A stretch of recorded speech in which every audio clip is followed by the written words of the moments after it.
ഈ വാർത്താ പകലിലെ പ്രധാന റിപ്പോർട്ടുകളുമായി വാർത്താമഴ ആരംഭിക്കുന്നു. ഞാൻ എസ് വിജയകുമാർ. വിവിധ ആവശ്യങ്ങൾ ഉന്നയിച്ച് സംസ്ഥാനത്തെ പ്രതിപക്ഷ അനുകൂല സർക്കാർ ജീവനക്കാരും അധ്യാപകരും പണിമുടക്കുകയാണ്. CPI അനുകൂല സർവീസ് സംഘടനകളും പണിമുടക്കിന്റെ ഭാഗമായതോടെ പലയിടത്തും സർക്കാർ ഓഫീസുകളുടെ പ്രവർത്തനം താളം തെറ്റി. എന്നാൽ സെക്രട്ടേറിയറ്റിൽ 75% ജീവനക്കാരും ജോലിക്കെത്തിയിട്ടുണ്ട്. ജില്ലാ കേന്ദ്രങ്ങളിൽ സമരാനുകൂല സംഘടനകൾ പ്രതിഷേധ മാർച്ച് സംഘടിപ്പിച്ചു. കണ്ണൂർ മുൻ ADM കെ നവീൻ ബാബുവിന്റെ ഭാര്യ മഞ്ജുഷയും പണിമുടക്കിന്റെ ഭാഗമായി.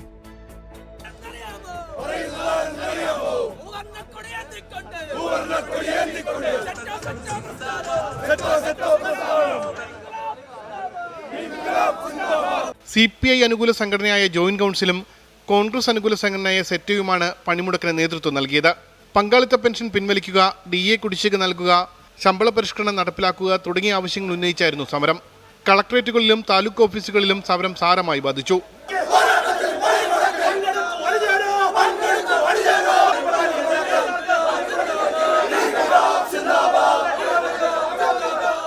ജോയിന്റ് കൗൺസിൽ ജീവനക്കാർ സമരത്തിനിടെ സെക്രട്ടേറിയറ്റ് സൗത്ത് ഗേറ്റ് അടച്ചിട്ടു. പണിമുടക്കത്തിൽ നമ്മൾ എത്രയോ പണിമുടക്കൾ നേരിട്ടിട്ടുണ്ട്. ഞങ്ങൾ ഒറ്റയ്ക്കും അല്ല കൂട്ടായും പണിമുടക്കൾ നേരിട്ടുണ്ട്. ഇത്തരം ഭീഷണികൾ പലപ്പോഴും ഉണ്ടായിട്ടുണ്ട്. ESMA ഉൾപ്പെടെ പ്രയോഗിച്ചിട്ടുണ്ട്. 32 ദിവസം നമ്മൾ പണിമുടക്കം നടത്തി. നമ്മളെല്ലാം അറസ്റ്റ് ചെയ്ത്, ഞാൻ ഉൾപ്പെടെയുള്ളവർ അറസ്റ്റ് ചെയ്യപ്പെട്ട് പലപ്പോഴും ജയിലിൽ കിടക്കേണ്ടി വന്നിട്ടുണ്ട്. അപ്പോൾ അതുകൊണ്ട് അത്തരം സമരങ്ങളെയൊന്നും ഞങ്ങൾ ഭയപ്പെടുന്നില്ല, അത്ര ഇടപെടലൊന്നും ഭയപ്പെടുന്നില്ല. സെക്രട്ടേറിയറ്റിൽ 74% ജീവനക്കാർ ജോലിക്കെത്തി. ആകെ 4700 ജീവനക്കാരിൽ 3648 പേർ സെക്രട്ടേറിയറ്റിൽ ജോലിക്ക് ഹാജരായി. തിരുവനന്തപുരം വട്ടിയൂർക്കാവ് LP സ്കൂളിൽ മുഴുവൻ അധ്യാപകരും സമരത്തിലായതിനാൽ സ്കൂളിന് ഇന്ന് അവധി നൽകി. സെക്രട്ടേറിയറ്റിലേക്ക് സമരക്കാർ മാർച്ച് നടത്തി.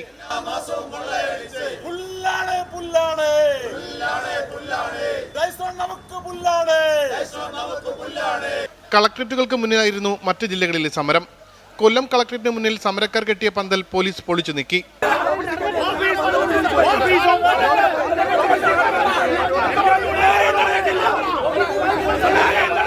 കോൺഗ്രസ് CPI സർവീസ് സംഘടനകളുടെ സമരത്തിന് കണ്ണൂർ മുൻ ADM നവീൻ ബാബുവിന്റെ ഭാര്യ മഞ്ജുഷയുടെ പിന്തുണ. NGO യൂണിയന്റെ സജീവ പ്രവർത്തകയായിരുന്ന മഞ്ജുഷ ഇന്ന് ഹാജരാകില്ല എന്ന് കാട്ടി ADMന് കത്ത് നൽകി. വിവിധ ബ്യൂറോകൾക്കൊപ്പം 24 തിരുവനന്തപുരം. സർക്കാർ ജീവനക്കാരുടെ ശമ്പള പരിഷ്കരണം ഉൾപ്പെടെയുള്ള ആവശ്യങ്ങൾ നിയമസഭയിൽ അടിയന്തര പ്രമേയമായി ഉന്നയിച്ചു പ്രതിപക്ഷം. അടുത്ത ശമ്പള കമ്മീഷൻ വരേണ്ട സമയമായെന്നും ധനമന്ത്രി മിണ്ടുന്നില്ല എന്നും പ്രതിപക്ഷം കുറ്റപ്പെടുത്തി. കേന്ദ്രം സാമ്പത്തികമായി ഞെരുക്കുകയാണെന്നും സർക്കാർ ജീവനക്കാരുടെയും കർഷകരുടെയും ഗ്യാരണ്ടി LDF സർക്കാരാണ് എന്നുമായിരുന്നു ധനമന്ത്രി KN ബാലഗോപാലിന്റെ മറുപടി. CPI അനുകൂല സർവീസ് സംഘടന ജോയിന്റ് കൗൺസിൽ കൂടി പണിമുടക്കിൽ പങ്കെടുക്കുന്നതിനിടെയാണ് വിഷയം പ്രതിപക്ഷം സഭയിലെത്തിച്ചത്. അടിയന്തര പ്രമേയമായി വിഷയമുന്നയിച്ച PC വിഷ്ണുനാഥ് വാഴ്ത്തുപാട്ടിൽ മുഖ്യമന്ത്രിയെ പരിഹസിച്ച് രംഗത്തെത്തി.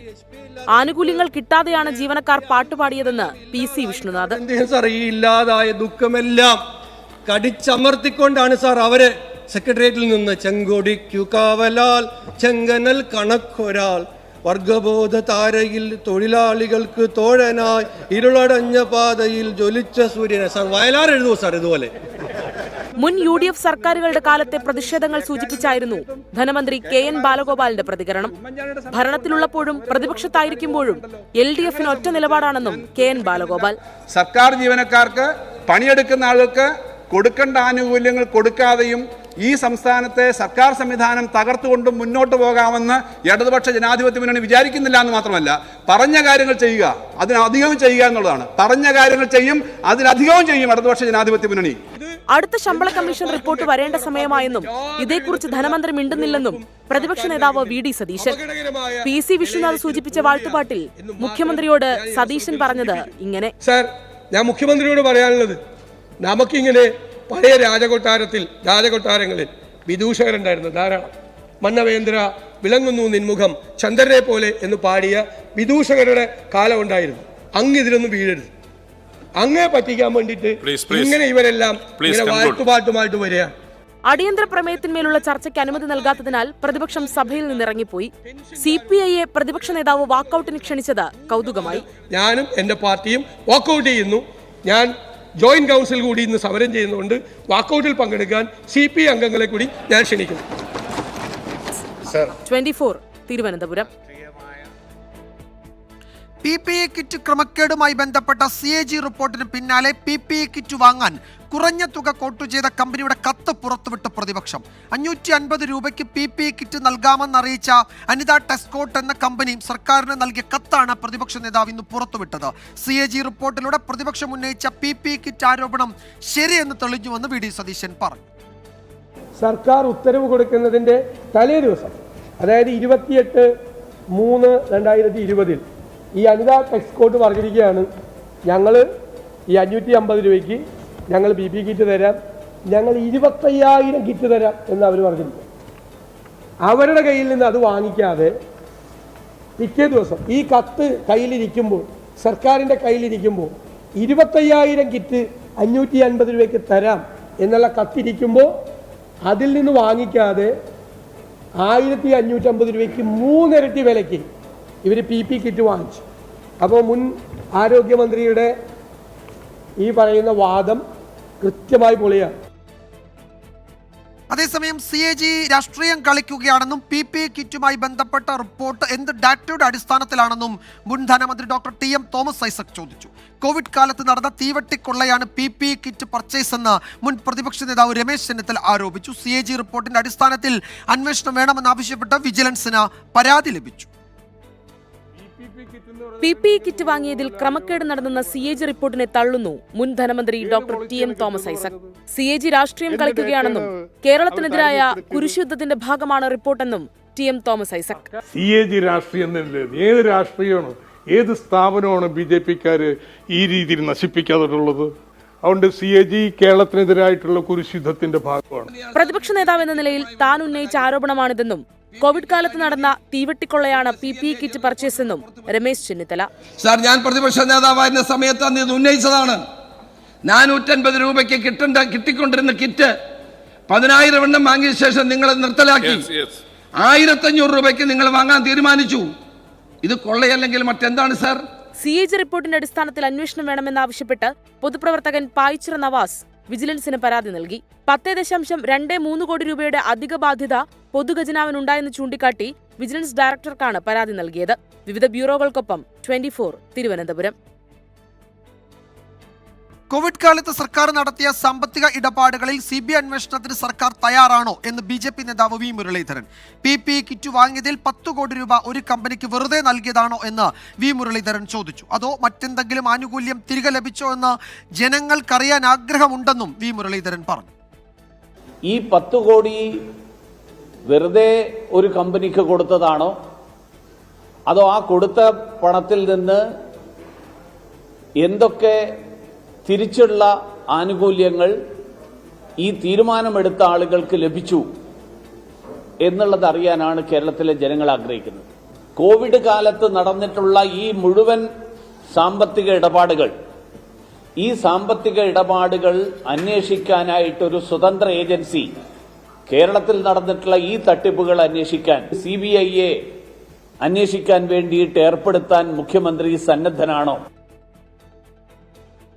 മറ്റൊരു പ്രധാന റിപ്പോർട്ടിലേക്ക്. പാലക്കാട് എലപ്പുള്ളിയിൽ വൻകിട മദ്യനിർമ്മാണശാലയ്ക്ക് അനുമതി നൽകിയതിൽ നിയമസഭയിൽ അഴിമതി ആരോപണം ഉന്നയിച്ചു പ്രതിപക്ഷം. മുഖ്യമന്ത്രിക്ക് താൽപ്പര്യമുള്ള കമ്പനിക്കാണ് അനുമതി നൽകിയതെന്നും തെലങ്കാനയിലെ മുൻ സർക്കാരും കേരളത്തിലെ സർക്കാരും തമ്മിലുള്ള ബന്ധമാണ് ഇതിന് പിന്നിലെന്നുമാണ് പ്രതിപക്ഷത്തിന്റെ ആരോപണം. മന്ത്രിസഭ അനുമതി നൽകിയ പദ്ധതി വിവാദമായതോടെ CPIക്ക് ആശങ്കയുണ്ട്. നന്ദിപ്രമേയ ചർച്ചയിൽ പങ്കെടുത്ത് സംസാരിക്കുമ്പോഴാണ് മദ്യശാലയ്ക്ക് അനുമതി നൽകിയതിൽ രമേശ് ചെന്നിത്തല സർക്കാരിനെതിരെ അഴിമതി ആരോപണം ഉന്നയിച്ചത്. ഇടതുമുന്നണിയിൽ ചർച്ച ചെയ്യാതെയാണ് ഒയാസിസ് കമ്പനിക്ക് മദ്യനിർമ്മാണശാല തുടങ്ങാൻ അനുമതി നൽകിയത്. മുഖ്യമന്ത്രിക്ക് താല്പര്യമുള്ള കമ്പനിയാണിതെന്നും ചെന്നിത്തല ആരോപിച്ചു. നിങ്ങൾ ഇവരെ എങ്ങനെ തിരഞ്ഞെടുത്തു sir? It is favouritism, it is nepotism, it is amount corruption എന്ന് ഞാൻ പറയാൻ ആഗ്രഹിക്കുകയാണ്. സർക്കാർ ഉത്പാദിപ്പിക്കുന്ന ജവാൻ മദ്യത്തിന് വെള്ളം കൊടുക്കുന്നില്ല. മഴനിഴൽ പ്രദേശത്ത് പദ്ധതി തുടങ്ങാൻ എന്ത് ശാസ്ത്രീയ പഠനം നടത്തിയാണ് അനുമതി നൽകിയതെന്നും ചെന്നിത്തല ചോദിച്ചു. മന്ത്രി K കൃഷ്ണൻകുട്ടി എന്തുകൊണ്ടാണ് മിണ്ടാത്തതെന്നും ചെന്നിത്തല ചോദിച്ചു. മിസ്റ്റർ വൈദ്യുതി മന്ത്രി, അങ്ങ് ഒരു അക്ഷരം ക്യാബിനറ്റിൽ പറഞ്ഞിട്ടുണ്ടോ എന്ന് അങ്ങ് ഇവിടെ പറയണം. അവിടുത്തെ ജനങ്ങൾ അനുഭവിക്കുന്ന പ്രയാസങ്ങളും ബുദ്ധിമുട്ടുകളും കണക്കിലെടുത്തുകൊണ്ട് അങ്ങൊരു വാചകം പറഞ്ഞോ? സഭയിലെ ആരോപണത്തിൽ ആരാണ് അഴിമതി നടത്തിയതെന്നതിലടക്കം വ്യക്തത വരുത്താതിരുന്ന രമേശ് ചെന്നിത്തല പിന്നീട് നടത്തിയ വാർത്താ സമ്മേളനത്തിൽ മുഖ്യമന്ത്രിയും തെലങ്കാനയിലെ മുൻ മുഖ്യമന്ത്രിയും തമ്മിലുള്ള ബന്ധമാണ് അനുമതിക്ക് വഴിവെച്ചതെന്ന് ആരോപിച്ചു. വളരെ ഗൗരവമായ മറ്റൊരു കാര്യം കൂടി ഞാൻ പറയാൻ ആഗ്രഹിക്കുന്നു. തെലങ്കാനയിലെ കഴിഞ്ഞ ഗവൺമെൻറ്, ചന്ദ്രശേഖർ റാവുവിൻ്റെ ഗവൺമെൻറ് ഇതിൻ്റെ പിന്നിലുണ്ട്. മുഖ്യമന്ത്രിയും ചന്ദ്രശേഖർ റാവുവും തമ്മിലുള്ള ബന്ധം എല്ലാവർക്കും അറിയാം. ഞാൻ ഇപ്പോഴേ അത്ര മാത്രമേ പറഞ്ഞു നിർത്തുന്നുള്ളൂ. മദ്യനിർമ്മാണശാലയ്ക്ക് അനുമതി നൽകിയ മന്ത്രിസഭാ തീരുമാനം വിവാദമായതോടെ CPIയിലും ആശങ്ക പരക്കുകയാണ്. പദ്ധതിയുടെ ജലചൂഷണത്തിലാണ് CPIക്ക് ആശങ്കയുള്ളത്. എല്ലാ വിവരങ്ങളും പുറത്തു വരട്ടെ, അതിനുശേഷം നിലപാട് വ്യക്തമാക്കാമെന്നാണ് CPI നേതൃത്വത്തിലെ ധാരണ. 24 തിരുവനന്തപുരം. എലപ്പുള്ളിയിലെ മദ്യനിർമ്മാണശാലയ്ക്ക് വെള്ളം നൽകാൻ വാട്ടർ അതോറിറ്റിക്ക് കഴിയില്ലെന്ന് തെളിയിക്കുന്ന രേഖകൾ 24-ന്.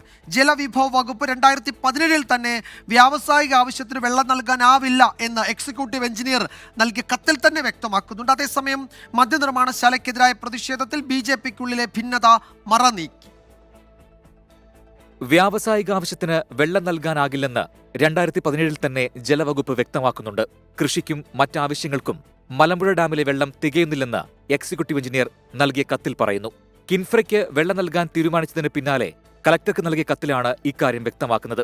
ഒരു പഠനവും നടത്താതെയാണ് കിൻഫ്രയ്ക്ക് വെള്ളം നൽകാൻ തീരുമാനിച്ചതെന്നും വിമർശനമുണ്ട്.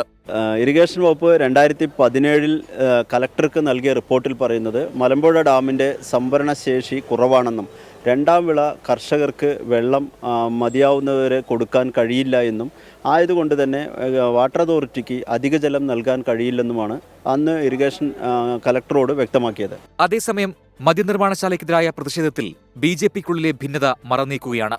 ജലചൂഷണം ഇല്ലെങ്കിൽ കമ്പനി പ്രവർത്തിക്കുന്നതിൽ എന്താണ് തെറ്റെന്ന് BJP ദേശീയ കൗൺസിൽ അംഗം N ശിവരാജൻ. പദ്ധതിക്കെതിരെ പ്രതിഷേധിക്കുന്നവർ വൈകിട്ട് മദ്യപിക്കാൻ പോകുന്നുണ്ടോ എന്നുകൂടി പരിശോധിക്കണം. രാവിലെ മുതൽ വൈകുന്നേരം വരെ മുദ്രാവാക്യം വെച്ച് വൈകിട്ട് മദ്യഷാപ്പിൽ പോയി മദ്യം അടിക്കുന്ന ആൾക്കാർ പോയി സമരം ചെയ്താൽ ഇതൊരു ആത്മാർത്ഥത വേണ്ടേ? ഇന്നലെ പദ്ധതിക്കെതിരെ C കൃഷ്ണകുമാറിന്റെ നേതൃത്വത്തിൽ BJP പ്രതിഷേധം സംഘടിപ്പിച്ചിരുന്നു. പ്രതിഷേധത്തെപ്പറ്റി മുതിർന്ന നേതാവായ തന്നോട് കൂടിയാലോചന നടത്താത്തതിലും ശിവരാജന് അതൃപ്തിയുണ്ട്. ഇതിനിടെ പദ്ധതിക്കെതിരെ മഹിളാ മോർച്ചയുടെ നേതൃത്വത്തിൽ മന്ത്രി MB രാജേഷിന്റെ വസതിയിലേക്ക് പ്രതിഷേധ പ്രകടനം നടത്തി.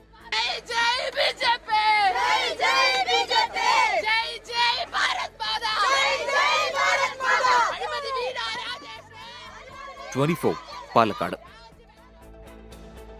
മണിയാർ ജലവൈദ്യുത പദ്ധതി കരാർ സ്വകാര്യ കമ്പനിയായ കാർബറാണ്ടത്തിന് നീട്ടി നൽകുന്നതിനെ ന്യായീകരിച്ചും വൈദ്യുതി മന്ത്രി K കൃഷ്ണൻകുട്ടിയെ തിരുത്തിയും മുഖ്യമന്ത്രി.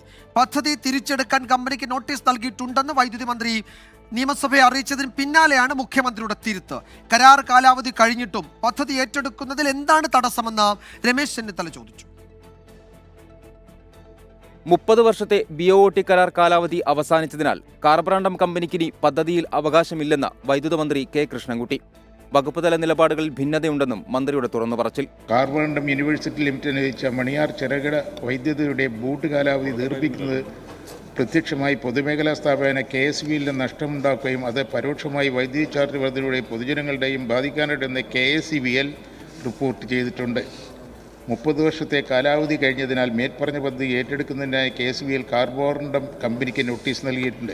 കരാർ കാലാവധി കഴിഞ്ഞതിനാൽ ഉൽപ്പാദിപ്പിക്കുന്ന വൈദ്യുതിക്ക് കാർബറാണ്ടത്തിൽ നിന്ന് പണം ഈടാക്കാനാണ് KSEB തീരുമാനം. അടുത്ത മാസം മുതൽ ബില്ല് നൽകും. KSEB തീരുമാനം നിലനിൽക്കെ സർക്കാർ നയം അതല്ലെന്ന് മുഖ്യമന്ത്രിയുടെ തിരുത്ത്. അവർ കുറേ കാലമായിട്ട് ഇവിടെ നിൽക്കുന്നതാണ് നമുക്കെല്ലാവർക്കും അറിയാലോ. ഈ കാർബറാണ്ടം എന്ന് പറയുന്നത് അവർ ഇനിയും തുറന്നിവിടെ നിലനിൽക്കുന്നു.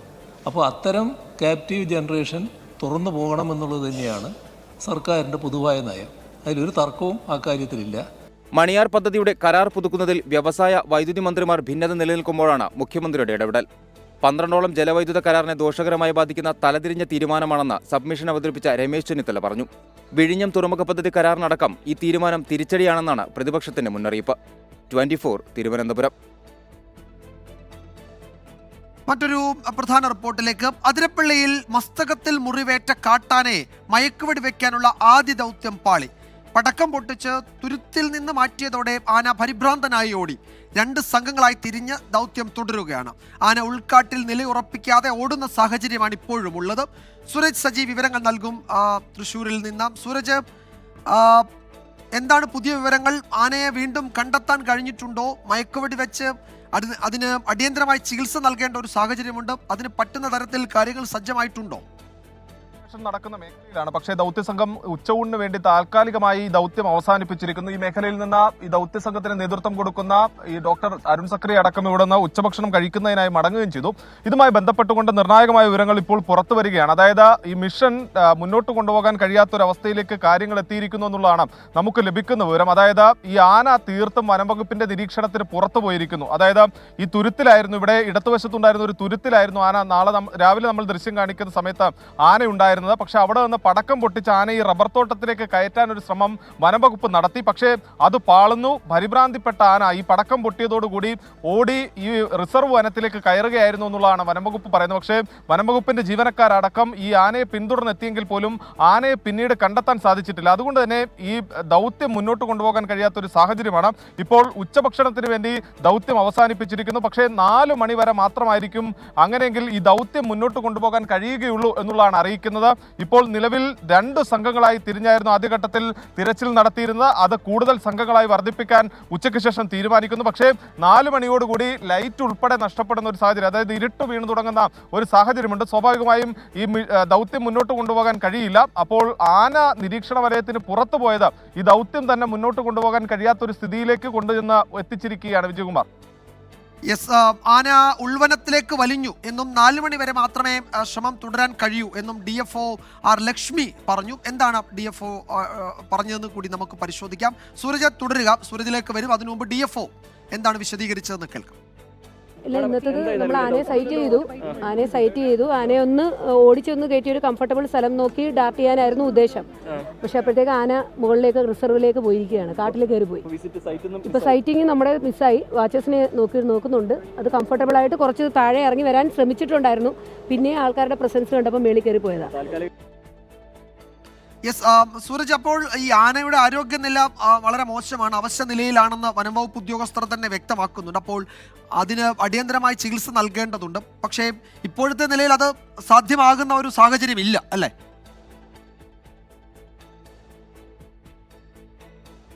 സംസാരിച്ചപ്പോൾ അദ്ദേഹം തീർത്തും പറയുന്ന ഒരു കാര്യമുണ്ട്. ആനയുടെ ആരോഗ്യസ്ഥിതിയിൽ അതീവ ആശങ്കയുണ്ട് എന്നുള്ളത് തന്നെയാണ് ഇന്ന് അരുൺ സക്രി അടക്കം പറഞ്ഞത്. രാവിലെ അതിനുശേഷമാണ് ഈ ആനയുടെ ആദ്യ ദൃശ്യങ്ങൾ, അതായത് ആന എവിടെയാണ്, ആനയുടെ ആദ്യ ദൃശ്യങ്ങൾ ഉൾപ്പെടെ പുറത്തുവിട്ടത് 24 ആണ്. ആ സമയത്ത് ആന ഈ ചാലക്കുടി പുഴ മുറിച്ചു കടക്കുന്ന സമയത്തടക്കം ആനയ്ക്ക് കൃത്യമായ ശാരീരിക അവശതകൾ ഉണ്ടായിരുന്നു. അതിന്റെ ശരീരത്തിലടക്കം ഈ അവശതകൾ പ്രകടമായിരുന്നു. ഇതിനുശേഷമാണ് ഈ വെറ്റിലപ്പാറയിലെ ഈ തുരുത്തിൽ ആനയെ അടുത്തെത്തി ഈ അരുൺ സക്രിയുടെ നേതൃത്വത്തിലുള്ള സംഘം പരിശോധിച്ചത്.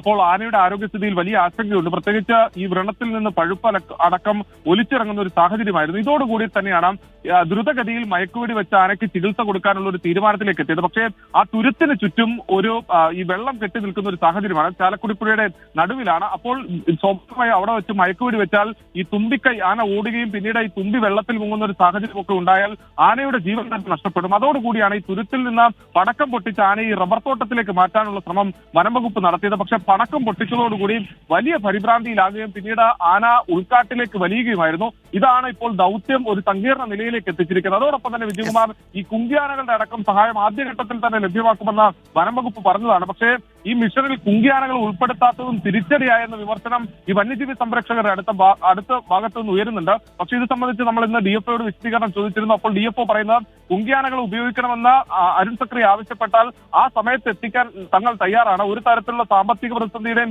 ഭാഗമായല്ല ഈ കുങ്കിയാനകളെ പങ്കെടുപ്പിക്കാതിരുന്നത് എന്നുള്ളതാണ് DFOയുടെ വിശദീകരണം. അതേസമയം സാമ്പത്തിക പ്രതിസന്ധിയെ തുടർന്ന് ബോധപൂർവം ഈ മിഷനിൽ നിന്ന് കുങ്കിയാനകളെ ഒഴിവാക്കുകയാണെന്ന ആരോപണവും ഈ വന്യജീവി സംരക്ഷണം ഉയർത്തുന്നുണ്ട്. എന്തായാലും ഈ മിഷനെ സംബന്ധിച്ച്, ദൗത്യത്തെ സംബന്ധിച്ച് ഏറ്റവും സങ്കീർണതകളിലേക്ക് കാര്യങ്ങൾ പോയിരിക്കുന്നു വിജയകുമാർ.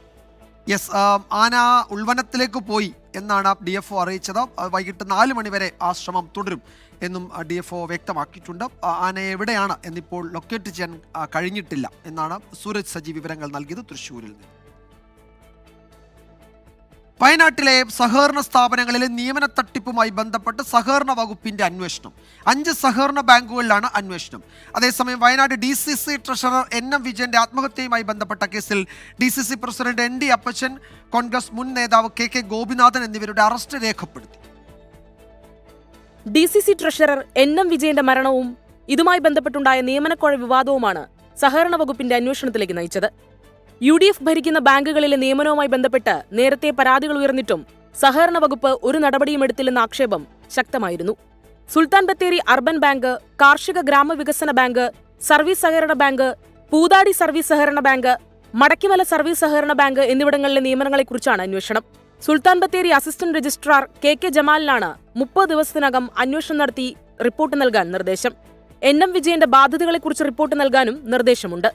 അതേസമയം ചോദ്യം ചെയ്യലിന് ശേഷം ND അപ്പച്ചൻ, കെ ഗോപിനാഥൻ എന്നിവരുടെ അറസ്റ്റ് അന്വേഷണ സംഘം രേഖപ്പെടുത്തി.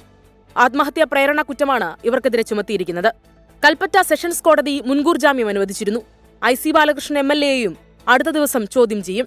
വിവാദങ്ങൾക്കിടെ KPCC പ്രസിഡന്റ് K സുധാകരൻ ഇന്ന് NM വിജയന്റെ വീട് സന്ദർശിക്കുന്നുണ്ട്. 24 വയനാട്. പ്രതിപക്ഷ നേതാവ് VD സതീശന്റെ നിയമസഭാ തെരഞ്ഞെടുപ്പ് മുന്നൊരുക്ക പ്ലാനിൽ കോൺഗ്രസിൽ 2 അഭിപ്രായം. രാഷ്ട്രീയകാര്യ സമിതിയിൽ അല്ലാതെ എവിടെയാണ് പ്ലാൻ അവതരിപ്പിക്കേണ്ടത് എന്നാണ് VD സതീശനെ പിന്തുണയ്ക്കുന്നവർ ചോദിക്കുന്നത്. പാർട്ടി അറിയാതെ VD സതീശൻ സർവേ നടത്തിയെന്ന ആക്ഷേപം ചിലർ ഉയർത്തുകയും ചെയ്യുന്നുണ്ട്. പ്രതിപക്ഷ നേതാവ് മുന്നോട്ട് വെച്ച പ്ലാൻ 63-നാണ് പാർട്ടിയിലെ ഒരു വിഭാഗത്തിന്റെ പിന്തുണ. നിലവിൽ കോൺഗ്രസ് ജയിച്ച 21 സീറ്റുകൾക്ക് പുറമെ അടുത്ത 42 സീറ്റുകൾ കൂട്ടിച്ചേർത്ത് 63 സീറ്റുകൾ കോൺഗ്രസ് ഒറ്റയ്ക്ക് നേടണമെന്നതാണ് VD സതീശന്റെ പ്ലാൻ. ഇതിനായി VD സതീശൻ രഹസ്യ സർവേയും നടത്തി. ഈ ആശയം രാഷ്ട്രീയകാര്യ സമിതിയിൽ മുന്നോട്ട് വെച്ചതിൽ പിഴവില്ല എന്നാണ് ഒരു വിഭാഗത്തിന്റെ അഭിപ്രായം. രാഷ്ട്രീയകാര്യ സമിതിയിലല്ലാതെ മറ്റെവിടെയാണ് ഇത്തരം ആശയങ്ങൾ അവതരിപ്പിക്കുക എന്നാണ് VD സതീശനെ പിന്തുണയ്ക്കുന്നവരുടെ ചോദ്യം. എന്നാൽ പാർട്ടി അറിയാതെ നടത്തിയ സർവേ അച്ചടക്ക ലംഘനമെന്ന് എതിർവിഭാഗവും വാദിക്കുന്നു. 63 എന്ന കണക്ക് എന്തടിസ്ഥാനത്തിലെന്നാണ് ഇവരുടെ ചോദ്യം. 63 മണ്ഡലങ്ങളിൽ കോൺഗ്രസ് സർവേ നടത്തിയതായി അറിയില്ലെന്ന് രമേശ് ചെന്നിത്തലയും പറഞ്ഞു.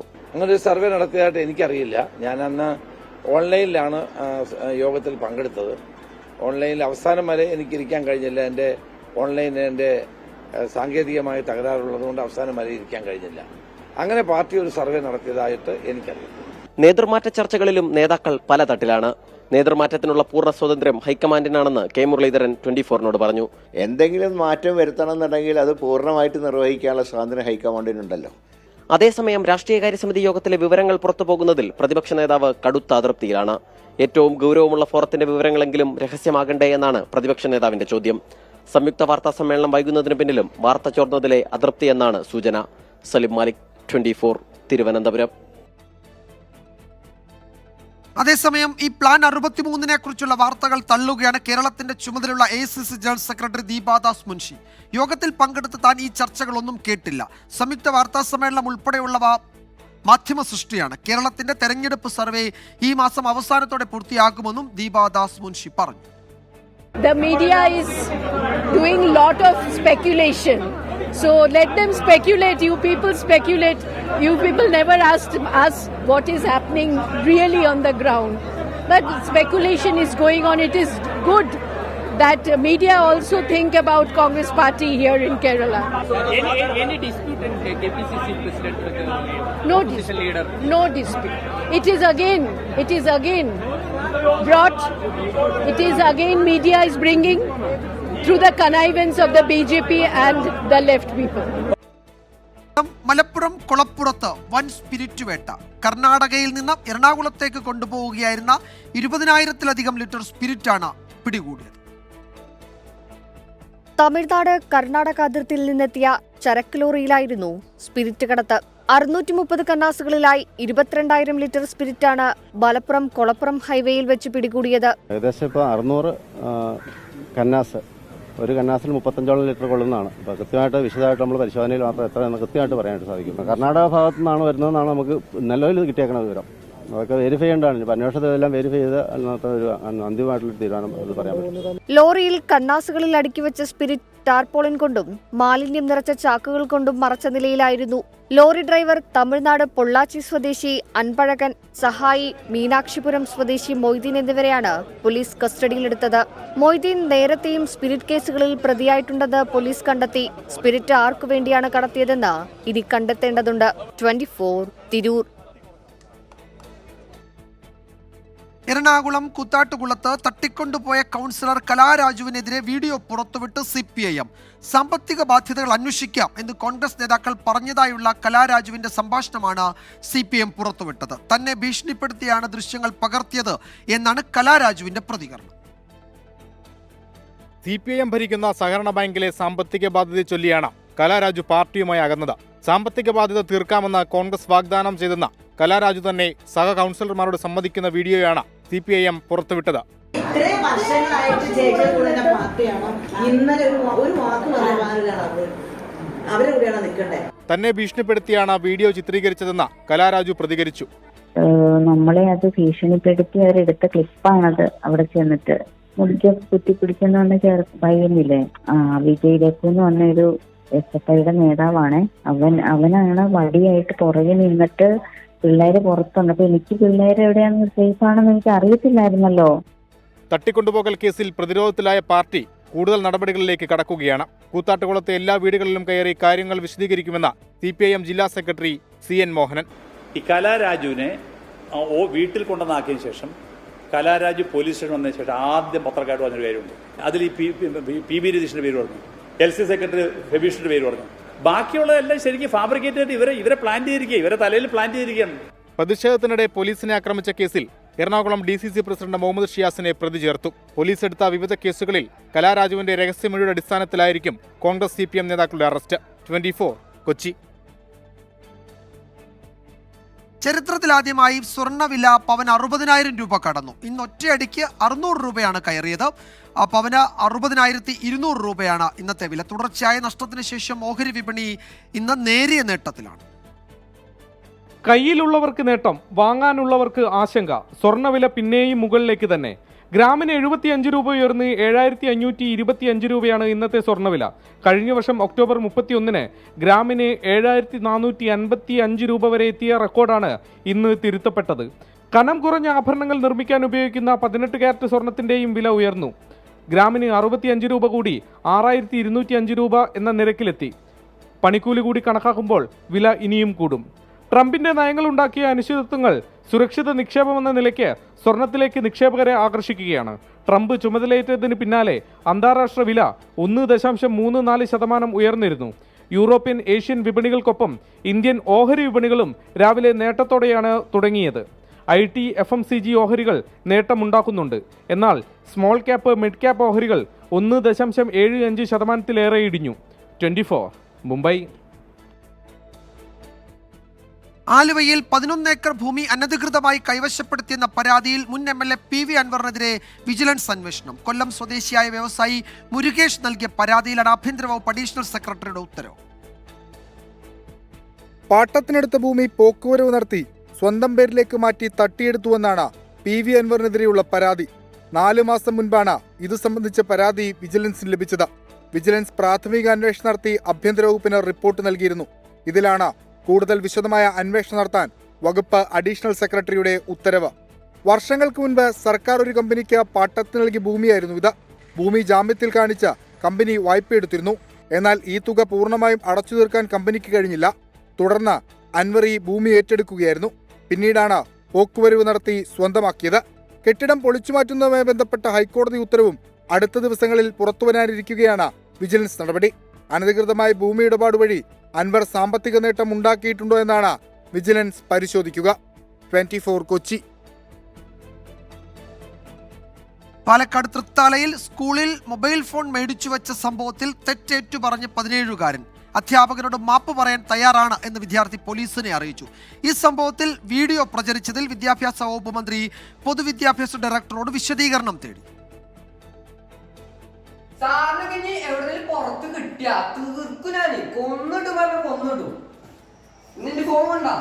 കൊലവിളി ഭീഷണിയിൽ ഖേദം പ്രകടിപ്പിക്കുകയാണ് 17-കാരൻ. ഫോൺ വാങ്ങിവെച്ച് വഴക്കു പറഞ്ഞതിന്റെ ദേഷ്യത്തിൽ പറഞ്ഞു പോയതെന്ന് വിദ്യാർത്ഥി. തൃത്താല പോലീസ് രക്ഷിതാക്കൾക്കൊപ്പം വിളിച്ചു വരുത്തിയപ്പോഴാണ് 17-കാരൻ തെറ്റേറ്റു പറഞ്ഞത്.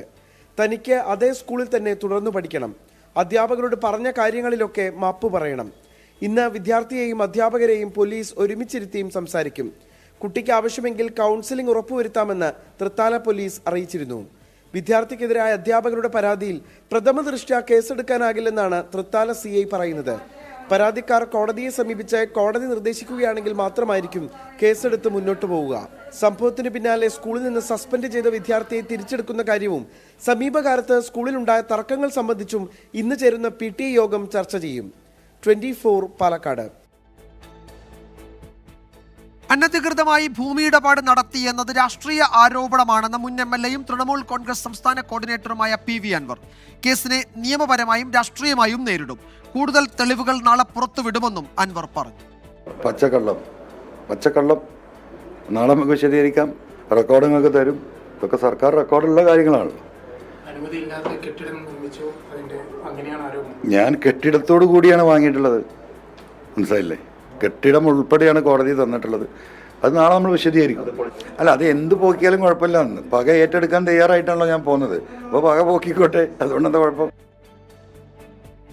കോഴിക്കോട് മെഡിക്കൽ കോളേജിൽ മരുന്നു പ്രതിസന്ധിക്ക് പരിഹാരമായില്ല. തുടർച്ചയായ 12ാം ദിവസവും മരുന്നുകളുടെയും ശസ്ത്രക്രിയ ഉപകരണങ്ങളുടെയും വിതരണം പുനഃസ്ഥാപിക്കാൻ കഴിഞ്ഞിട്ടില്ല. തിരുവനന്തപുരത്തും എറണാകുളത്തും കോട്ടയത്തും മരുന്ന് വിതരണം ചേർന്ന കരാറുകാർക്ക് കോടികളാണ് കുടിശ്ശികയായി സർക്കാർ നൽകാനുള്ളത്.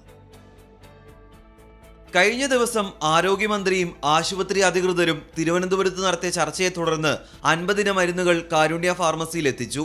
പ്രതിസന്ധി താൽക്കാലികമായെങ്കിലും പരിഹരിക്കണമെങ്കിൽ 150 മരുന്നുകൾ കൂടി എത്തിക്കണം. പ്രശ്നപരിഹാരത്തിന് പ്രാദേശിക തലത്തിൽ ശ്രമം നടത്തണമെന്നും ആരോഗ്യവകുപ്പ് നിർദ്ദേശം നൽകി. നിലവിൽ ആശുപത്രിയിലെത്തുന്ന സാധാരണക്കാരായ രോഗികൾ സ്വകാര്യ മെഡിക്കൽ ഷോപ്പുകളെ ആശ്രയിക്കുകയാണ്. ഡയാലിസിസ് രോഗികളും മരുന്ന് ലഭിക്കാത്തതിൽ വലിയ പ്രതിസന്ധിയിലാണ്. മരുന്ന് വിതരണം ചെയ്ത വകയിൽ തിരുവനന്തപുരം, കോട്ടയം, എറണാകുളം മെഡിക്കൽ കോളേജുകളിൽ കോടികളാണ് കരാറുകാർക്ക് നൽകുവാനുള്ളത്. ക്ഷാമമില്ലെങ്കിലും അവശ്യമരുന്നുകളുടെ കുറവ് മിക്കയിടങ്ങളിലുമുണ്ട്. കുടിശ്ശിക വിതരണം വൈകിയാൽ കോഴിക്കോടിന് സമാനമായി മരുന്ന് വിതരണം നിർത്തിവെക്കാനാണ് കരാറുകാരുടെ തീരുമാനം. വിവിധ ബ്യൂറോകൾക്കൊപ്പം 24 കോഴിക്കോട്. മലപ്പുറം തിരൂരങ്ങാടി താലൂക്ക് ആശുപത്രിയിൽ കുഞ്ഞിന് ചികിത്സ നിഷേധിച്ചെന്ന 24 വാർത്ത നിയമസഭയിൽ. ഡോക്ടേഴ്സിന്റെ ഭാഗത്തു നിന്ന് വീഴ്ചയുണ്ടായെങ്കിൽ നടപടിയെടുക്കുമെന്ന് ആരോഗ്യമന്ത്രി വീണ ജോർജ് ഉറപ്പു നൽകി. താലൂക്ക് ആശുപത്രിയിലെ ഡോക്ടർമാരിൽ നിന്നും പൊതുജനം നേരിടുന്ന പ്രശ്നങ്ങൾ ചൂണ്ടിക്കാട്ടി KPA മജീദ് MLA ആണ് വിഷയം നിയമസഭയിൽ ഉന്നയിച്ചത്. സമീപകാലത്ത് ചില ഡോക്ടർമാരുടെ തെറ്റായ നിലപാടുകളെയും പെരുമാറ്റത്തിൻ്റെയും കൃത്യബലത്തെ ബലമായി പ്രയാസങ്ങൾ വന്നിരിക്കുകയാണ്. തന്മൂലം ധാരാളം പ്രശ്നങ്ങൾ ആസ്പത്രിയിൽ ഉണ്ടായിക്കൊണ്ടിരിക്കുകയാണ്. ഡോക്ടേഴ്സിന്റെ ഭാഗത്തു നിന്ന് വീഴ്ചയുണ്ടായെങ്കിൽ നടപടി ഉണ്ടാകുമെന്ന് മന്ത്രി വീണ ജോർജിന്റെ ഉറപ്പ്. ഈ വിഷയത്തിൽ പ്രത്യേകിച്ച് ഒരു സംസ്ഥാന തലത്തിൽ DHS തലത്തിൽ അന്വേഷണം നടത്തി ഡോക്ടേഴ്സിന്റെ ഭാഗത്ത് വീഴ്ചയുണ്ടായിട്ടുണ്ടെങ്കിൽ നടപടിയെടുക്കുന്നതിനാണ് സർ തീരുമാനിച്ചിട്ടുള്ളത്. വെളിമുക്ക് ആലുങ്ങൽ സ്വദേശി ഷാഹുൽ ഹമീദ്, ഷക്കീല ദമ്പതികളുടെ മകൻ 1 വയസ്സുകാരൻ മുഹമ്മദ് ഷെഫിനാണ് ചികിത്സ നിഷേധിച്ചതായി പരാതി ഉയർന്നത്. കൈവിരൽ മുറിഞ്ഞ് ആശുപത്രിയിലെത്തിച്ച കുഞ്ഞിന് 20 മിനിറ്റ് കഴിഞ്ഞിട്ടും ചികിത്സ ലഭ്യമായില്ല. ടിക്കറ്റ് എടുത്ത് ഡോക്ടർ നോക്കി വന്ന് അവിടെ പോയിട്ട് ഞങ്ങൾ കാണിച്ചത് പറഞ്ഞു അവിടെ പോയി തന്നെ ഇരിക്കുന്ന പറഞ്ഞു. അവിടെ ഇരുന്നപ്പോൾ അതിനൊന്നും പിന്നെ കൊണ്ട് പറ്റൂല, തുന്നി കൊടുക്കേണ്ടി വരും. അതിന് ഒരു പിടിച്ചു തരും. അവർക്ക് സമ്മതം ഉണ്ടെങ്കിൽ ഒരു പിടിച്ചരച്ച എന്നാൽ ഞാൻ തുന്നി കൊടുക്കാറ്. ചികിത്സ നൽകാത്തത് ചോദ്യം ചെയ്ത നൌഫൽ എന്ന യുവാവിനെതിരെ ഡോക്ടറുടെ പരാതിയിൽ പോലീസ് കേസെടുത്തുവെന്നും പരാതിയുണ്ട്. കൈവിരൽ മുറിഞ്ഞ് കുഞ്ഞ് കരയുന്നത് കണ്ട് ചികിത്സ ലഭ്യമാക്കിക്കൂടെ എന്ന് പറഞ്ഞതിനാണ് നൌഫലിനെതിരെ കേസെടുത്തതെന്ന് ഭാര്യ ഉമ്മു ഉദൈഫ 24-നോട്. ഹസ്ബൻഡ് പോയിട്ട് ചോദിച്ചു, ഡോക്ടറോട് പോയി പറഞ്ഞ് എൻ്റെ മോൻ്റെ ഇത് പ്രശ്നമില്ല, അവരെ കുട്ടിക്ക് നല്ല ബ്ലീഡിംഗ് ഉണ്ട്, ചെറിയ കുട്ടിയാണ്, അപ്പം നിങ്ങളൊന്ന് നോക്കണം എന്ന് പറഞ്ഞു. ആ സമയത്ത് ഡോക്ടർ നല്ല മോശമായിട്ട രീതിയിലാണ് സംസാരിച്ചത്. പരാതി DMO അന്വേഷിക്കുന്നുണ്ട് എന്നാണ് ആശുപത്രിയുടെ വിശദീകരണം. സമീർ ബിൻ കരീം, 24, തിരൂർ.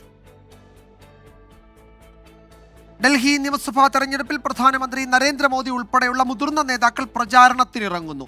3 തെരഞ്ഞെടുപ്പ് റാലികളിൽ നരേന്ദ്രമോദി പങ്കെടുക്കും. BJP പാർട്ടി പ്രവർത്തകരെ ഭീഷണിപ്പെടുത്തുകയാണെന്നും ഡൽഹി പോലീസ് BJPക്കായി പ്രചാരണം നടത്തുകയുമാണ് എന്നും ആം ആദ്മി പാർട്ടി ആരോപിച്ചു. ഡൽഹി നിയമസഭാ തെരഞ്ഞെടുപ്പ് അവസാന ഘട്ടത്തിലേക്ക് കടന്നതോടെ മുൻനിര നേതാക്കൾ പാർട്ടികളുടെ പ്രചാരണ രംഗത്ത് സജീവമാവുകയാണ്. BJPക്കായി നരേന്ദ്രമോദിക്ക് പുറമെ കേന്ദ്ര ആഭ്യന്തരമന്ത്രി അമിത്ഷായും പാർട്ടി ദേശീയ അധ്യക്ഷൻ JP നദ്ദയും 12 റാലികളിൽ പങ്കെടുക്കും. ഉത്തർപ്രദേശ് മുഖ്യമന്ത്രി യോഗി ആദിത്യനാഥ് 14 പൊതുസമ്മേളനങ്ങൾ സംഘടിപ്പിക്കും. ഡൽഹി മുഖ്യമന്ത്രി അതിഷിക്കെതിരെ കൽക്കാജി BJP സ്ഥാനാർത്ഥി രമേശ് ബിദൂരി നടത്തിയ പരാമർശത്തിൽ മുഖ്യ തെരഞ്ഞെടുപ്പ് കമ്മീഷനെ സമീപിക്കാനൊരുങ്ങുകയാണ് ആം ആദ്മി പാർട്ടി. രമേശ് ബിദൂരിക്കെതിരെ കേസ് രജിസ്റ്റർ ചെയ്യാൻ ആവശ്യപ്പെടുമെന്നും അതിഷി അറിയിച്ചു. ഡൽഹി പോലീസിനെതിരെ അരവിന്ദ് കെജ്രിവാളും രംഗത്തെത്തി. BJPയുടെ ഗുണ്ടായിസത്തിന് പ്രോത്സാഹനവും സഹായവും ഡൽഹി പോലീസ് നൽകുന്നുവെന്ന് കേജ്രിവാൾ. കോൺഗ്രസിനായി മുതിർന്ന നേതാക്കൾ പ്രചാരണത്തിന് ഇറങ്ങാത്തതും തെരഞ്ഞെടുപ്പിൽ ചർച്ചയാവുകയാണ്. 24 ഡൽഹി.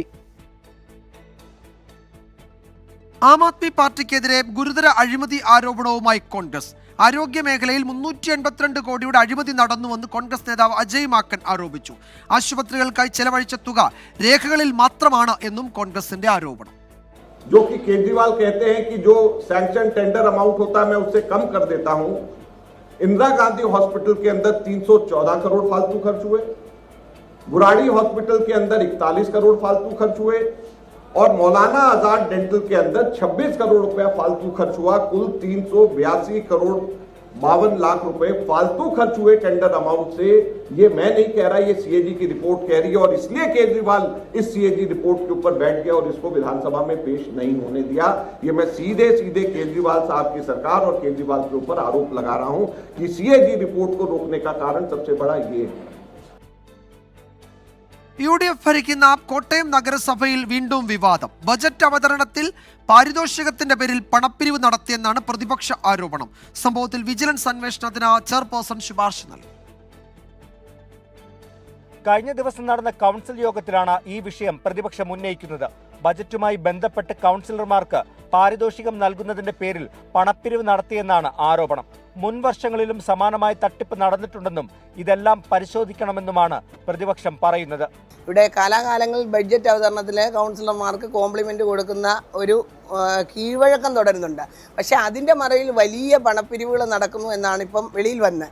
ഓരോരുത്തരും പിരിക്കുന്ന എത്രയാണെന്നോ എവിടെ നിന്നാണെന്നോ ഒന്നും കൃത്യമായിട്ടില്ല. നഗരസഭയുടെ അക്കൗണ്ട് വിവിധ ബാങ്കുകളിൽ കൊടുക്കുമ്പോൾ അതിന് കമ്മീഷൻ വാങ്ങിക്കുന്നു, വാഹനമായിട്ട് വാങ്ങിക്കുന്നു, പൈസയായിട്ട് വാങ്ങിക്കുന്നു. ഇങ്ങനെയൊക്കെ ആരോപണങ്ങൾ നേരത്തെ വന്നിട്ടുണ്ട്. ഞങ്ങൾ ഇത്തരം കാര്യങ്ങളിലൊക്കെ വലിയ പ്രക്ഷോഭങ്ങൾ ഉയർത്തിക്കൊണ്ട് വന്നതാണ്. അപ്പം ഈ വസ്തുതകളെല്ലാം ശരിയാണെന്നാണ് വീണ്ടും ഇതിനെല്ലാം കാരണം ഈ അഴിമതിക്കെല്ലാം ചെയർപേഴ്സൺ കൂട്ടു നിൽക്കുകയാണ്. എന്നാൽ ഇക്കാര്യത്തിൽ വിജിലൻസ് അന്വേഷണം നടക്കട്ടെ എന്ന് തന്നെയാണ് ചെയർപേഴ്സൺ ബിൻസി സെബാസ്റ്റ്യൻ പറയുന്നത്. ഇത് ചൂണ്ടിക്കാട്ടി ജില്ലാ ജോയിന്റ് ഡയറക്ടർക്ക് കത്തും നൽകി. അതേസമയം 211 കോടി കാണാതായ സംഭവത്തിൽ പ്രത്യേക കൗൺസിൽ വിളിക്കാനും തീരുമാനിച്ചു. ഇന്റേണൽ വിജിലൻസിന്റെ റിപ്പോർട്ട് ലഭിച്ചാലുടൻ കൗൺസിൽ ചേരും. ഈ വിഷയവും വിജിലൻസ് അന്വേഷണത്തിന് ശുപാർശ ചെയ്യാനാണ് ചെയർപേഴ്സൺ തീരുമാനിച്ചിട്ടുള്ളത്. Toby Johnson, 24 Kottayam. എറണാകുളം ചേന്നമംഗലത്തെ കൂട്ടക്കൊലപാതകത്തിൽ ദൃക്സാക്ഷികളായ കുട്ടികളുടെ മൊഴി പോലീസ് രേഖപ്പെടുത്തി.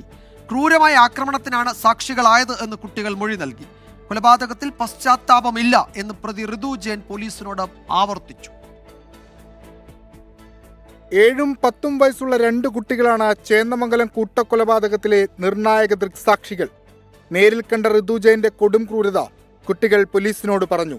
കൗൺസിലിംഗ് നൽകിയതിനു ശേഷമാണ് കുട്ടികളുടെ മൊഴി പ്രത്യേക അന്വേഷണ സംഘം രേഖപ്പെടുത്തിയത്. പ്രതിയെ കുട്ടികൾ തിരിച്ചറിഞ്ഞിട്ടുണ്ട്. കൊലപാതകത്തിനു ശേഷം പ്രതിയെ കണ്ട ആളുകളുടെയും മൊഴി പോലീസ് രേഖപ്പെടുത്തി. കസ്റ്റഡിയിൽ ലഭിച്ച ഋതുവിനെ പോലീസ് ഇപ്പോഴും ചോദ്യം ചെയ്യുകയാണ്. കൊലപാതകം ആസൂത്രണം ചെയ്ത് നടത്തിയതെന്നാണ് പ്രതിയുടെ മൊഴി. ജിതിനുമായി നിലനിന്നിരുന്ന തർക്കമാണ് കൊലപാതക കാരണം. പ്രതിയെ സംഭവസ്ഥലത്തെത്തിച്ച ഉടൻ തെളിവെടുപ്പ് നടത്തും. കസ്റ്റഡി കാലാവധി വെള്ളിയാഴ്ച അവസാനിക്കും. വിഷ്ണു സുരേഷ്, 24 കൊച്ചി. കോഴിക്കോട് താമരശ്ശേരി പുതുപ്പാടി സുബൈദ കൊലപാതക കേസിലെ പ്രതി ആഷിഖിനെ കുതിരവട്ടം മാനസികാരോഗ്യ കേന്ദ്രത്തിലേക്ക് മാറ്റി. ജയിലിൽ മാനസികാസ്വാസ്ഥ്യം പ്രകടിപ്പിച്ച സാഹചര്യത്തിലാണ് ഇന്നലെ മാനസികാരോഗ്യ കേന്ദ്രത്തിലേക്ക് മാറ്റിയത്. അതേസമയം പ്രതിയെ കസ്റ്റഡിയിൽ കിട്ടാൻ പോലീസ് ഇന്ന് താമരശ്ശേരി കോടതിയിൽ കസ്റ്റഡി അപേക്ഷ നൽകും. 4 ദിവസത്തേക്കാണ് കസ്റ്റഡി ആവശ്യപ്പെടുക. പ്രതി മാതാവായ സുബൈദയെ കൊലപ്പെടുത്താൻ നേരത്തെയും ശ്രമം നടത്തിയതായി പോലീസിന് വിവരം ലഭിച്ചിട്ടുണ്ട്. ഇത് എപ്പോഴാണ് നടത്തിയതെന്ന് ഉൾപ്പെടെ പോലീസിന് കണ്ടെത്തേണ്ടതുണ്ട്.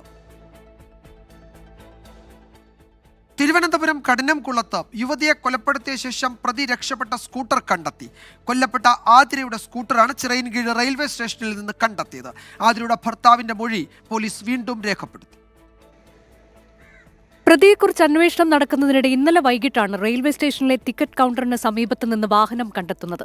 ഇന്നലെ രാവിലെയായിരുന്നു കൊലപാതകം. ശേഷം വീട്ടിലുണ്ടായിരുന്ന സ്കൂട്ടറുമായി പ്രതി രക്ഷപ്പെടുകയായിരുന്നു. എറണാകുളം സ്വദേശിയായ പ്രതി ട്രെയിനിൽ രക്ഷപ്പെട്ടുവെന്നാണ് പോലീസ് നിഗമനം. ഇയാൾ ആതിരയുടെ ഇൻസ്റ്റഗ്രാം സുഹൃത്താണ് എന്ന നിഗമനത്തിലാണ് പോലീസ്. സ്റ്റേഷനിലെത്തിച്ച സ്കൂട്ടർ ഇന്ന് തുറന്ന് പരിശോധിക്കും. അതിനിടെ പെരുമാതുറയിൽ ഇയാൾ താമസിച്ചിരുന്ന വീട് പോലീസ് കണ്ടെത്തിയിട്ടുണ്ട്. അവിടെ നിന്ന് തിങ്കളാഴ്ച വൈകിട്ടാണ് ഇയാൾ പുറത്തുപോയത്. പിന്നീട് മടങ്ങിയെത്തിയിട്ടില്ല. ഈ വീട് വാടകയ്ക്കെടുത്തിട്ട് കുറച്ച് ദിവസങ്ങളെ ആയുള്ളൂ എന്നാണ് വിവരം. ഈ വീട് ഇന്ന് തുറന്ന് പരിശോധിക്കാനാണ് അന്വേഷണ സംഘത്തിന്റെ തീരുമാനം.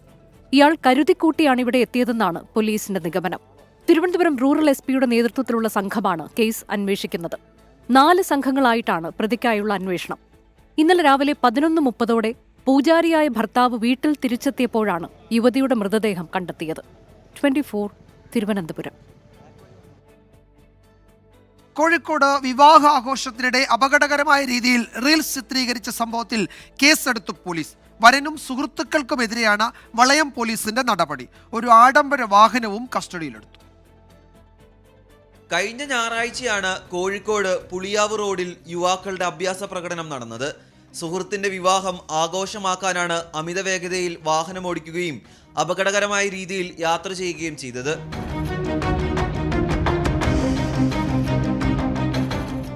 ദൃശ്യങ്ങൾ പുറത്തു വന്നതിന് പിന്നാലെയാണ് പോലീസ് വരനും സുഹൃത്തുക്കൾക്കുമെതിരെ കേസെടുത്തത്. അപകടകരമായ ഡ്രൈവിംഗ്, പൊതുജനങ്ങൾക്കും വാഹനങ്ങൾക്കും മാർഗതടസ്സം സൃഷ്ടിക്കൽ എന്നീ വകുപ്പുകളാണ് ചുമത്തിയത്. 3 ആഡംബര വാഹനങ്ങളിൽ 1 കസ്റ്റഡിയിലെടുക്കുകയും ചെയ്തു. കാറിന്റെ ഡോറിലിരുന്നും ഗതാഗത തടസ്സം ഉണ്ടാക്കിയുമുള്ള 3 കിലോമീറ്റർ നീണ്ട യാത്രയുടെ വീഡിയോ വൈറലാണ്. ബാക്കി വാഹനങ്ങൾ കൂടി പോലീസ് ഉടൻ കസ്റ്റഡിയിലെടുക്കും. 24 കോഴിക്കോട്. വിലങ്ങാട് ദുരന്തമുണ്ടായി 6 മാസം കഴിഞ്ഞിട്ടും സർക്കാരിന്റെ ദുരിതാശ്വാസ പദ്ധതികൾ ആരംഭിച്ചിട്ടില്ല. തകർന്ന റോഡുകളും പാലങ്ങളും പൊതുവഴികളും എല്ലാം അതേപടി കിടപ്പാണ്. സംഭവത്തിൽ പ്രതിഷേധിച്ച് കോഴിക്കോട് DCCയുടെ നേതൃത്വത്തിൽ കളക്ടറേറ്റിനു മുന്നിൽ സമരം നടന്നു. വയനാടിന് നൽകുന്ന പരിഗണനകളെല്ലാം വിലങ്ങാടിനും നൽകുമെന്ന് മുഖ്യമന്ത്രിയടക്കം പ്രഖ്യാപിച്ചെങ്കിലും അതുണ്ടായില്ല. വിലങ്ങാട്ടെ ജനങ്ങൾ പൊറുതിമുട്ടി ഒടുവിൽ സമരത്തിനിറങ്ങി. തകർന്ന റോഡുകളും പാലങ്ങളും പൊതുവഴികളും പുനരുദ്ധീകരിക്കുക, ഭാഗികമായി തകർന്ന വീടുകളുടെ പുനരുദ്ധാരണം ഉറപ്പുവരുത്തുക, ആനുകൂല്യങ്ങൾ ജനങ്ങളുടെ കൈകളിൽ എത്തിക്കുക തുടങ്ങി വിവിധ ആവശ്യങ്ങൾ ഉന്നയിച്ചായിരുന്നു സമരം. ഷാഫി പറമ്പിൽ MP ഉദ്ഘാടനം ചെയ്തു. പുനരധിവാസ കാര്യത്തിൽ വെലങ്ങാടിനോട് തികഞ്ഞ അവഗണനയാണ്. ആ അവഗണന അംഗീകരിക്കാൻ കഴിയില്ല എന്നുള്ളതാണ് ഈ ജനത ഇവിടെ ഒന്നടങ്കം വിളിച്ചു പറയാൻ ആഗ്രഹിക്കുന്നത്. അത് രാഷ്ട്രീയ പ്രേരിതമായ ഒരു ആരോപണമല്ല. വെലങ്ങാടിന്റെ ദുരന്തത്തിൽ ഞങ്ങൾ രാഷ്ട്രീയം കാണുന്നില്ല. രാഷ്ട്രീയം കാണുന്നുണ്ടെങ്കിൽ ആ ദുരന്തം നടന്ന സമയത്ത് അതിന്റെ തുടക്കത്തിൽ തന്നെ കിട്ടേണ്ട പല പരിഗണനകളും ആ നാടിന് കിട്ടാതായപ്പോ ഞങ്ങൾ ആരും രാഷ്ട്രീയ പ്രേരിത സമരങ്ങളിലേക്ക് കടന്നിട്ടില്ല. ഞങ്ങൾ ഒന്നടങ്കം സർക്കാരിന് പിന്തുണ പ്രഖ്യാപിച്ചു. വീടുകൾ നിർമ്മിച്ചു നൽകാൻ സന്നദ്ധത അറിയിച്ച സംഘടനകളും വ്യക്തികളും വീടുകൾ എവിടെ നിർമ്മിക്കണമെന്നറിയാതെ കാത്തിരിക്കാൻ തുടങ്ങിയിട്ട് മാസം 6 പിന്നിട്ടു. ഡ്രോൺ സർവേയും കണക്കെടുപ്പുമൊക്കെ മുറക്കി നടക്കുന്നുണ്ടെങ്കിലും ജനത്തിന് ഇതിൻ്റെയൊന്നും പ്രയോജനം ലഭിച്ചിട്ടില്ല. 24 കോഴിക്കോട്. ആരോഗ്യം വീണ്ടെടുത്തതിനെ തുടർന്ന് ആശുപത്രി വിട്ട നടൻ സൈഫ് അലി ഖാന്റെ മൊഴി പോലീസ് രേഖപ്പെടുത്തി. ബാന്ദ്രയിലെ വസതിയിലെത്തിയാണ് ക്രൈംബ്രാഞ്ച് സംഘം വിശദമായി മൊഴി രേഖപ്പെടുത്തിയത്. നടന്റെ സുരക്ഷയും പോലീസ് വിലയിരുത്തി. സുരക്ഷയ്ക്കായി പുതിയൊരു കമ്പനിയെ സൈഫ് അലി ഖാൻ നിയമിച്ചു. നടൻ റോണിത് റോയുടെ കമ്പനിയാണ് സുരക്ഷ ഒരുക്കുക. അക്ഷയ് കുമാർ, അമിതാഭ് ബച്ചൻ എന്നീ താരങ്ങൾക്കും ഇതേ കമ്പനിയാണ് സ്വകാര്യ സുരക്ഷാ ജീവനക്കാരെ നൽകുന്നത്. നടന്റെ ഫ്ളാറ്റുകളിൽ കൂടുതൽ CCTVകളും ഇന്നലെ സ്ഥാപിച്ചു. രാജ്യത്തും ലോകത്തും കനത്ത പ്രത്യാഘാതങ്ങൾ ഉണ്ടാക്കുന്ന US പ്രസിഡന്റ് ഡൊണാൾഡ് ട്രംപിന്റെ ഉത്തരവുകൾക്കെതിരെ പ്രതിഷേധം. ഉത്തരവുകൾ ചോദ്യം ചെയ്ത ഒരു വിഭാഗം നിയമ നടപടികൾക്കൊരുങ്ങുകയാണ്. ലോകാരോഗ്യ സംഘടനയുടെ ഏറ്റവും വലിയ സാമ്പത്തിക സ്രോതസ്സായ അമേരിക്ക പിന്മാറുന്നത് ലോകത്തെ ആരോഗ്യ മേഖലയെ പ്രതികൂലമായി ബാധിക്കും. ട്രംപിന്റെ പ്രഖ്യാപനത്തിൽ നിരാശയുണ്ടെന്നും തീരുമാനം പുനഃപരിശോധിക്കുമെന്നാണ് പ്രതീക്ഷയെന്നും WHO തലവൻ ടെഡ്രോസ് അഥനോം പറഞ്ഞു. തീരുമാനത്തിനെതിരെ ചൈനയും രംഗത്തെത്തി. പാരീസ് ഉടമ്പടിയിൽ നിന്ന് ആദ്യ ഊഴത്തിൽ തന്നെ ട്രംപ് പിന്മാറിയിരുന്നെങ്കിലും ജോ ബൈഡൻ അംഗീകരിച്ചിരുന്നു. കരാറിൽ നിന്ന് പിന്മാറിയ പുതിയ ഉത്തരവിനെതിരെ യൂറോപ്യൻ യൂണിയൻ അധ്യക്ഷ ഉർസുല വോൺ ലെയ്ൻ രംഗത്തെത്തി. തീരുമാനത്തിനെതിരെ ഐക്യരാഷ്ട്രസഭയും മുന്നറിയിപ്പ് നൽകി. ഫെബ്രുവരി മുതൽ ചൈനയ്ക്ക് മേൽ 10% അധിക ഇറക്കുമതി തീരുവ ചുമത്തുമെന്നുള്ള വാർത്ത ചൈനയെ ചൊടിപ്പിച്ചിട്ടുണ്ട്. അധിക ഇറക്കുമതി തീരുവ ചുമത്താനുള്ള ഡൊണാൾഡ് ട്രംപിന്റെ തീരുമാനത്തെ കനേഡിയൻ നേതാവ് ജസ്റ്റിൻ ട്രൂഡോയും മെക്സിക്കൻ പ്രസിഡന്റ് ക്ലൗഡിയ ഷെയ്ൻബവും വിമർശിച്ചു. ഡൊണാൾഡ് ട്രംപിന്റെ ഉത്തരവുകൾക്കെതിരെ ഡെമോക്രാറ്റിക് പാർട്ടി കോടതിയെ സമീപിച്ചു. ജനനം മൂലം പൗരത്വം ലഭിക്കുന്ന വ്യവസ്ഥ എടുത്തുകളഞ്ഞതും വിവാദമായി. ട്രംപിന്റെ തീരുമാനങ്ങൾ കോൺഗ്രസിന് പുനഃപരിശോധിക്കാം. ഉത്തരവുകൾ കോടതിയിൽ ചോദ്യം ചെയ്യാനുമാകും. എന്നാൽ ട്രംപിന് പിന്നിൽ ഒറ്റക്കെട്ടായി നിൽക്കുന്ന റിപ്പബ്ലിക്കൻ പാർട്ടിക്കാണ് കോൺഗ്രസിലും സെനറ്റിലും ഭൂരിപക്ഷം. International desk 24. ഭീമ ജുവൽസ് തെലങ്കാനയിലെ ഖമ്മം നഗരത്തിൽ പുതിയ ഷോറൂം തുറന്നു. വിശ്വാസത്തിന്റെയും മികവിന്റെയും 100ാം വാർഷികം ആഘോഷിക്കുന്ന വേളയിലാണ് ഭീമ ജുവൽസ് ഖമ്മം നഗരത്തിലെത്തുന്നത്. ഉദ്ഘാടനത്തിന്റെ ഭാഗമായി എക്സ്ക്ലൂസീവ് ഓഫറുകൾ ഭീമ ജുവൽസ് വാഗ്ദാനം ചെയ്യുന്നുണ്ട്. സ്വർണ്ണാഭരണങ്ങൾ പണിക്കൂലിയിൽ ഫ്ലാറ്റ് 35% കിഴിവ്, പഴയ സ്വർണം എക്സ്ചേഞ്ച് ചെയ്യുമ്പോൾ ഗ്രാമിന് 50 രൂപ, കൂടാതെ ആഭരണങ്ങൾ വാങ്ങുമ്പോൾ ഉറപ്പായ സമ്മാനങ്ങളും ഉദ്ഘാടനത്തോടനുബന്ധിച്ച് വാഗ്ദാനം ചെയ്യുന്നു. Corporator Vijaya Nirmala, mayor P Neeraja, നടി Ritu Varma, Bhima Jewels chairman Bindu Madhav, managing director Abhishek Bindu Madhav, Bhima Jewels COO Shri Gopakumar എന്നിവർ ചടങ്ങിൽ പങ്കെടുത്തു. കണ്ണൂർ ചെമ്പേരി പൂപ്പറമ്പിൽ വ്യാപാര സ്ഥാപനത്തിൽ പട്ടാപ്പകൽ കവർച്ച. മേശവലിപ്പിൽ സൂക്ഷിച്ച 1 ലക്ഷത്തോളം രൂപ നഷ്ടപ്പെട്ടു എന്നാണ് പരാതി. പൂപ്പറമ്പ് സ്വദേശി മനോജ് ജോസഫിന്റെ സ്ഥാപനത്തിലാണ് കവർച്ച നടന്നത്. സജോ ദേവസ്യ വിവരങ്ങൾ നൽകും കണ്ണൂരിൽ നിന്ന്. സജോ, ഈ മോഷ്ടാവിനെ കുറിച്ചുള്ള വിവരങ്ങളും ദൃശ്യങ്ങളുമൊക്കെ ലഭ്യമായിട്ടുണ്ടെന്ന് തോന്നുന്നു അല്ലേ? വിജയകുമാർ, കഴിഞ്ഞ ദിവസം വൈകുന്നേരമാണ് കണ്ണൂർ പൂപ്പറമ്പിലെ കൈതക്കൽ മനോജ് ജോസഫിന്റെ ഉടമസ്ഥതയിലുള്ള വ്യാപാര സ്ഥാപനത്തിൽ കവർച്ച നടന്നത്. മേശവലിപ്പിലെ ബാഗിൽ സൂക്ഷിച്ചിരുന്ന പണം എടുത്താണ് മോഷ്ടാവ് ഓടി രക്ഷപ്പെട്ടത്. പിന്നീട് ഇതിന്റെ CCTV ദൃശ്യങ്ങളടക്കം ലഭ്യമായി. രക്ഷപ്പെടുന്നതിന്റെ ദൃശ്യങ്ങൾ തൊട്ടടുത്ത വീട്ടിലെ CCTV ദൃശ്യങ്ങളിലാണ് പതിഞ്ഞത്. നാട്ടുകാർക്ക് പരിചിതനല്ലാത്ത ഇയാൾ രാവിലെ തന്നെ പൂപ്പറമ്പ് ടൗണിൽ കറങ്ങി നടക്കുന്നത് കണ്ടതായി പോലീസിന് വിവരം ലഭിക്കുകയും പിന്നീട് പുടിയാമല പോലീസ് കേസെടുത്ത് അന്വേഷണം ആരംഭിക്കുകയും ചെയ്തു. വിദഗ്ധ പരിശോധന അടക്കം നടത്തുകയും ചെയ്തു. പക്ഷേ ഈ ദൃശ്യങ്ങൾ അല്പം കൗതുകകരവുമാണ്. പട്ടാപ്പകലാണ് ഈ മോഷണം അടക്കം നടത്തിയത്. മോഷ്ടാവ് പട്ടാപ്പകൽ തന്നെ ഈ ആളില്ലാത്ത സമയം നോക്കി ആളെ അവിടെ കടയുടമ അടക്കം അവിടെ ഉണ്ടായിരുന്ന ആളുകളെ കബളിപ്പിച്ച് ഈ പണം കൈക്കലാക്കുന്നു. പിന്നീട് ഓടി രക്ഷപ്പെടുകയായിരുന്നു. പിന്നീട് പരിശോധനയിലാണ് ഈ മോഷണ വിവരം തിരിച്ചറിയുകയും തുടർന്ന് പരിശോധന നടത്തുകയും ചെയ്തത്. തുടർന്നാണ് സമീപത്തെ CCTV ദൃശ്യങ്ങളൊക്കെ പരിശോധിക്കുകയും ആ ദൃശ്യങ്ങളിൽ ഈ മോഷ്ടാവിന്റെ ഈ ദൃശ്യങ്ങളടക്കം ഈ ഓടി രക്ഷപ്പെടുന്നതിന്റെ ദൃശ്യങ്ങളടക്കം പതിയുകയും ചെയ്തിട്ടുണ്ട്. വിശദമായ പരിശോധനയിലേക്കും അന്വേഷണത്തിലേക്കും കുടിയാമല പോലീസ് ഇതിനകം കടക്കുകയും ചെയ്തിട്ടുണ്ട്. മേശവലിപ്പിൽ സൂക്ഷിച്ച 1 ലക്ഷത്തോളം രൂപ നഷ്ടപ്പെട്ടു എന്ന പരാതി. പൂപ്പറമ്പ് സ്വദേശി മനോജ് ജോസഫിന്റെ സ്ഥാപനത്തിലാണ് ഈ പട്ടാപ്പകൽ കവർച്ച നടന്നത്. സജോ ദേവസ്യാണ് വിവരങ്ങൾ നൽകിയത്. ഇനി നോക്കാം കായിക വാർത്തകൾ.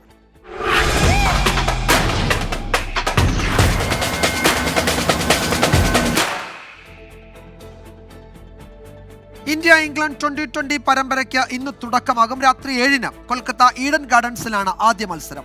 മലയാളി താരം സഞ്ജു സാംസൺ ഓപ്പണറായി ആദ്യ 11-ൽ സ്ഥാനം ഉറപ്പിക്കുമ്പോൾ മുഹമ്മദ് ഷമിയുടെ മടങ്ങിവരവാണ് മറ്റൊരു ഹൈലൈറ്റ്. ICC ചാമ്പ്യൻസ് ട്രോഫിയുടെ ഡ്രസ് റിഹേഴ്സലാണ് ടീം ഇന്ത്യക്ക് ഇംഗ്ലണ്ടിനെതിരായ പരമ്പര. ടീം പ്രഖ്യാപനം കഴിഞ്ഞെങ്കിലും സ്ക്വാഡിൽ മാറ്റം വരുത്താൻ ഫെബ്രുവരി 13 വരെ ICC അനുമതിയുണ്ട്. ടീമിൽ ഉൾപ്പെട്ടവർക്ക് ആദ്യ 11-ൽ സ്ഥാനമുറപ്പിക്കാനും ഇടം നേടാനാവാതെ പോയ സഞ്ജു സാംസൺ ഉൾപ്പെടെയുള്ളവർക്ക് സെലക്ടർമാരെ മറിച്ച് ചിന്തിപ്പിക്കാനുമുള്ള അവസരമാണ് ഈ ഇംഗ്ലീഷ് പരീക്ഷ. സൂര്യകുമാർ യാദവ് നയിക്കുന്ന ടീമിൽ സഞ്ജു സാംസന്റെ ഓപ്പണിംഗ് സ്ഥാനത്തിന് ഇളക്കമുണ്ടാവില്ല. അവസാന 5 കളിയിൽ 3 സെഞ്ചുറി നേടിയ സഞ്ജു തന്നെയാണ് ഫസ്റ്റ് ചോയ്സ്. കൂട്ടിനുണ്ടാവുക അഭിഷേക് ശർമ്മ. ദക്ഷിണാഫ്രിക്കയ്ക്കെതിരെ 2 സെഞ്ചുറി നേടിയ തിലക് വർമ്മയുടെ സ്ഥാനത്തിനും ഇളക്കമുണ്ടാവില്ല. തിലകിനായി 1 ഡൗൺ സ്പോട്ട് വിട്ടുകൊടുത്ത സൂര്യ 4-ാം നമ്പറിൽ തന്നെ കളിക്കും.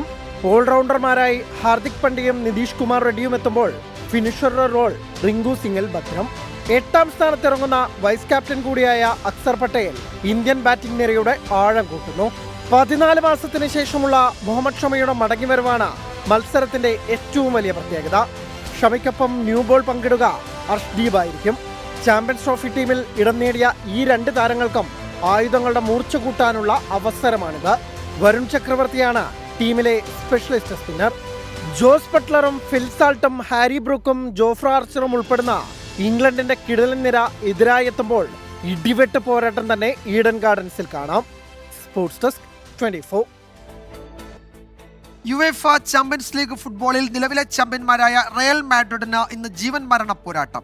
നോക്കൌട്ട് പ്രതീക്ഷ നിലനിർത്താൻ റയലിന് ഇന്ന് RB സാൽസ്ബർഗിനെതിരെ ജയം അനിവാര്യമാണ്. വെറും 9 പോയിന്റുള്ള റയൽ നിലവിൽ പോയിന്റ് പട്ടികയിൽ 22-ാം സ്ഥാനത്താണ്. മറ്റൊരു മത്സരത്തിൽ മാഞ്ചസ്റ്റർ സിറ്റി PSG നേരിടും. ആഴ്സണലിനും ഇന്ന് മത്സരമുണ്ട്. രാത്രി 1:30-ക്കാണ് എല്ലാ മത്സരങ്ങളും.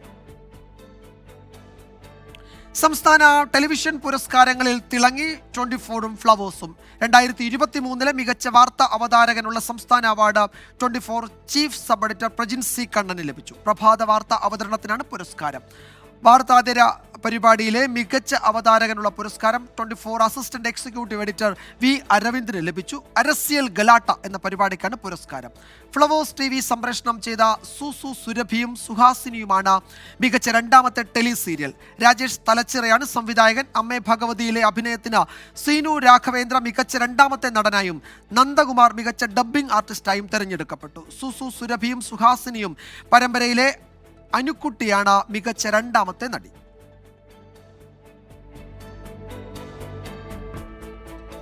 ഇന്നത്തെ സ്വർണ്ണവില. ഇന്നത്തെ സ്വർണ്ണനിരക്ക് സമർപ്പിക്കുന്നത് സ്പർശ ഗോൾഡ് ആൻഡ് ഡയമണ്ട്സ്. ഡിജിറ്റലാകൂ ഇനി സ്പർശയോടൊപ്പം.